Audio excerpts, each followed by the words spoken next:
अस्सलाम वालेकुम।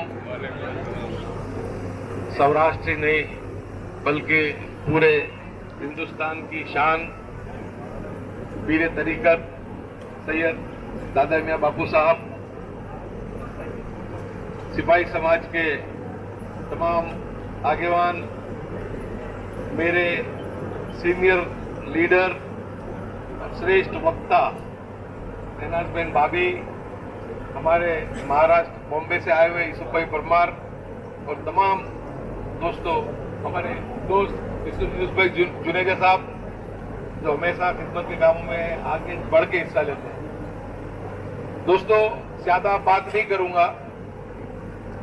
एक बहुत अच्छी सोच के एजुकेशन के लिए यहाँ पर इस हॉस्टल बनाने की बात हुई। समाज मस्जिद का भी कह रहा था, समाज मदरसे का भी कह रहा था, लेकिन लोगों ने सोचा कि मस्जिद और मदरसों के साथ हॉस्टल और स्कूल और दवाखाने भी चाहिए। एक बहुत अच्छा डिसीजन लिया। मैं तो हमेशा इसका पक्षधर रहा हूं और इसकी मिसाल अगर सरजमी हिंदुस्तान में किसी ने दी है तो दादा बापू ने दी है। मदरसा भी है, स्कूल भी है, कॉलेज भी है। दीन और दुनिया दोनों बैलेंस करनी पड़ेगी। अकेला सिर्फ दीन से भी नहीं चलने वाला और अकेली दुनिया से भी नहीं चलने वाला है। दुनियावी तालीम से आदमी पढ़ लिख के आगे बढ़ सकता है, लेकिन सच्चा इंसान नहीं बन सकता जब तक कि उसके दिल में खुदा का खौफ नहीं है, दीन नहीं, आसलम की मोहब्बत नहीं है, कुरान शरीफ का मामला मालूम नहीं। तो दोनों चीज बहुत जरूरी। मैं तो अक्सर मैंने बहुत बड़े कार्यक्रम में अहमदाबाद में भी कहा था कि जब पूरे दुनिया में से वहां पे डोनर आए हुए थे, उनको उनकी हाजिरी में मैंने कहा था कि आपके पास अगर अमेरिका, यूएसए, कहीं भी ऑस्ट्रेलिया, कहीं भी चंदे के लिए लोग आते हैं, अगर मदरसे वाले आते हैं तो उनसे भी हाथ जोड़ के इजाजत उनसे भी कहो कि आप दुनियावी तालीम देने की भी साथ में कोशिश करो। और स्कूल वाले आते हैं तो उनको कहो कि कम से कम एक पीरियद दिन याद का रखो, कम से कम एक पीरियड। जब भी चंदा दिया जाएगा, नहीं तो चंदा नहीं दिया जाएगा। और हमको तो किसी कहीं देखने की जरूरत नहीं है। इतनी बड़ी शख्सियत कि जिनका नाम अल्हम्दुलिल्लाह गुजरात विधानसभा में भी नहीं लिया था और सभी धारासभ्यों ने ताली बजाई थी। मैंने उस वक्त में दादा मियाँ बापू का नाम लिया था व्यसन मुक्ति के लिए, समाज सुधारणा के लिए, एजुकेशन के लिए। साथ में नाम लिया था मुरारी बापू का नाम लिया था, गुलाम मोहम्मद अस्वानी साहब का नाम लिया था। वो भी दुनियावी और दीनी दोनों तालीम का काम करते। तो मैंने उस वक्त कहा था और लोगों ने सराहा था, क्योंकि ज्यादातर 56 MLA तो सौराष्ट्र से ही है, उनको सबको मालूम है दादा बापू कौन सी शख्सियत है।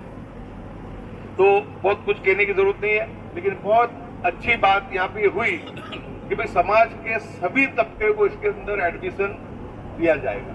बहुत अच्छी बात है, क्योंकि जो कुछ मामले हैं वो मामले ला इलाहा इल्लल्लाह मोहम्मद रसूलुल्लाह की बुनियाद पे।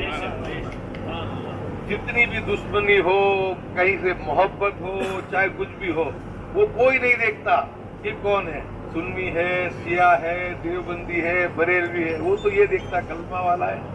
तो अभी जो आज का वक्त है कि अपना मसलक, अपना फिरका मजबूती से पकड़ो, जहां भी हो, हिलने की जरूरत नहीं है। लेकिन साथ में जब राज के मसले आते हैं, जब समाजी मामले आते हैं, उस पर सब भूल गए। जब हमारा कुरान एक, हमारे प्यारे नबी मोहम्मद सल्लल्लाहु अलैहि वसल्लम एक, जब हमारे नबी एक, हमारा तो हम अल्लाह एक, तो इस वक्त हमारा भी ये फर्ज बन जाता है कि हम लोग जब भी समाजी और सियासी मामले में, जब हमारा दुश्मन सिर्फ हिंदुस्तान में नहीं लेकिन पूरी दुनिया में कलमे की बुनियाद पे दुश्मन बन के बैठा है, तो हमारी सामाजिक एकता तो हमको मजबूत बनानी पड़ेगी, रखनी पड़ेगी।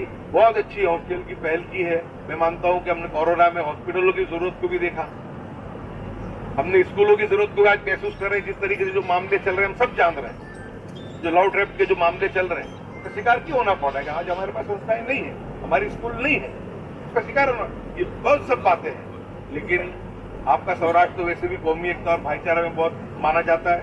मैं खास करके भरवार साहब जिन्होंने इस जगह को संभाला, मैं उनका बहुत बहुत शुक्रिया समाज की तरफ से करूंगा कि आज भी जब तक ये भरवार सब ये जो भाई जिन्होंने जगह को संभाली, ऐसे लोग हिंदुस्तान में, वहां तक हिंदुस्तान की गंगा जहनी तकलीफ नहीं, रत्ना भाई भरवार, ऐसे लोग जब तक भी इस सरजमी पे है, मैं मानता हूँ कि हिंदुस्तान के संविधान को, एकता को, भाईचारे को कभी खतरा पैदा नहीं होगा।